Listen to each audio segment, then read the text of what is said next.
আসসালামু আলাইকুম দর্শক, সবাই কেমন আছেন? আশা করছি সবাই ভালো আছেন। আজকের ভিডিওটা হচ্ছে যে আমার বাড়িতে আজকে কি কি কাজ হচ্ছে সেটা নিয়ে।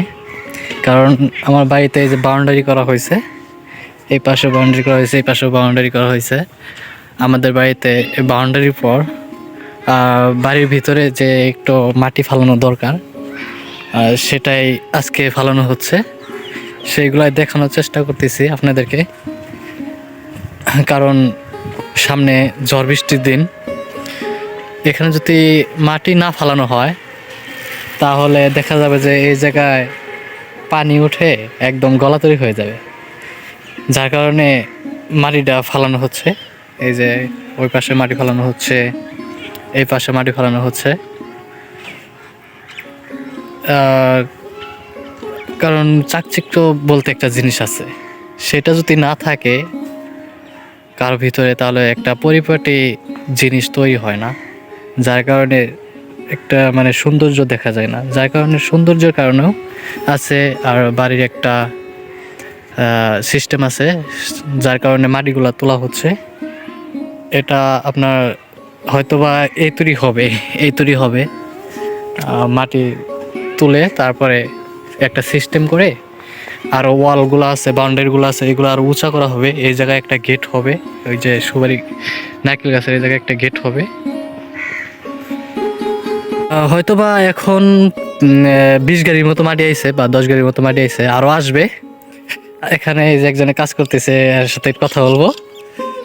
আচ্ছা, এই জায়গায় যে সিস্টেমটা ভাবে মাটি ফেলাইতেছে, এই সিস্টেম ভাবে ফেলাইলে ভালো হবে না অন্য সিস্টেম ভাবে ফেলাইলে ভালো হবে? বা এখন যে ফেলাইতেছে, এখন ফালাইতেছে না কিছুদিন পর ফালাইলে ভালো হবে? মানে আপনার মতে কি? এটা হলো বৈধ কাজ, যেহেতু বেগু দিয়ে যেভাবে কাটা হয় আর কি, সেটা বৈধ বলা হয়। আর ড্রেজার তো বাংলাদেশে নিষিদ্ধ, সেজন্য এভাবে এই প্রসেসে ঠিক আছে। মাহিন্দ্রা দিয়ে ফালানো হইতেছে।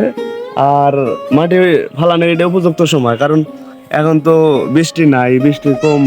আর যেহেতু বৃষ্টি কম, সেজন্য কাজ কাম করে মাটি আনা সুবিধা, কাজের অনেক অগ্রগতি, তাড়াতাড়ি কাজগুলো করা যায় আর কি, সেজন্য আর কি মাটি ফলানো।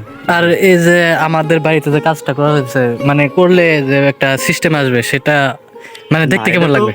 এটা তো একটা বাড়ির সৌন্দর্য বাড়ানোর জন্য আর কি এই কাজগুলা করা। কারণ একটা বাড়ির সৌন্দর্য হলো বাড়ির উঠান বলা হয় আর কি, সেই জন্য বাড়ির সৌন্দর্য বাড়ানোর জন্য উঠানের কাজগুলা করা হয় আর কি।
এখানে মাটি অনেকগুলা, এগুলা সরাই দিচ্ছে। যেখানে নিচে আছে মানে গর্ত আছে, ওই জায়গায় দিচ্ছে। এই যে দেখুন, আজকের ভিডিও এই পর্যন্তই। দেখা হবে পরবর্তী ভিডিওতে। সবাই ভালো থাকুন, সুস্থ থাকুন, আল্লাহ হাফিজ।